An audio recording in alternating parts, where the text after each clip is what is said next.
So the name of our community is Federation of Damanhur, and we call the Federation because we are a network of many communities located mostly in northern Italy, and then with some other sister communities in Florence and in Sicily. Our experiment started 35 years ago with the idea that we wanted to create a society that could be an instrument for spiritual growth. So we didn't start with the idea of a social experiment, we started with a spiritual idea. The idea that these are times in which the relationship between humanity and the divine within us are changing, and that we needed to create a container that could allow the people that wanted to grow in consciousness together to do so, and to create in everyday life the mirror for whatever spiritual achievements that we're reaching. So the idea was, I cannot just say I am spiritual, I have to prove it in my everyday life.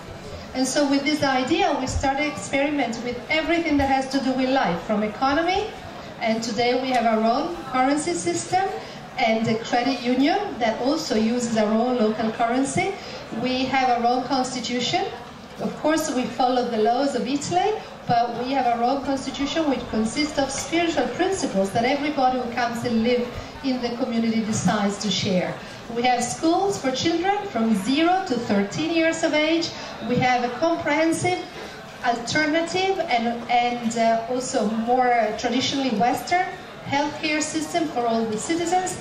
250 volunteers in the Red Cross, civil service, civil protection, and care for the elderly. So really a complete experiment in everything that it means to be humans, to live together, and to create a society that, as I said, can be a mirror and at the same time an instrument for spiritual growth. One of the things that we're famous of, before I was forgetting, is we also thought that in order to create something extraordinary, we needed to have an impossible dream.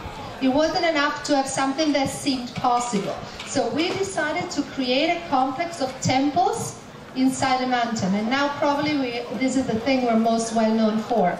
We have created a complex of many underground rooms inside a mountain, completely excavated by hand and dedicated to humanity.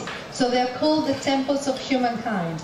We believe this is a time where it's time to get rid of religions and also nations, possibly. It's the time for community and for spirituality. So we wanted to create a sacred container dedicated to this idea of this awakening of consciousness that is happening now, if we allow it, if we choose to make it happen, if we dedicate our life to that through practical action. And so our practical action was to create and build these containers and fill it with art, so that we can narrate the history of humanity from many different points of view and really bring back the sense of the sacred which is inherent in every human being.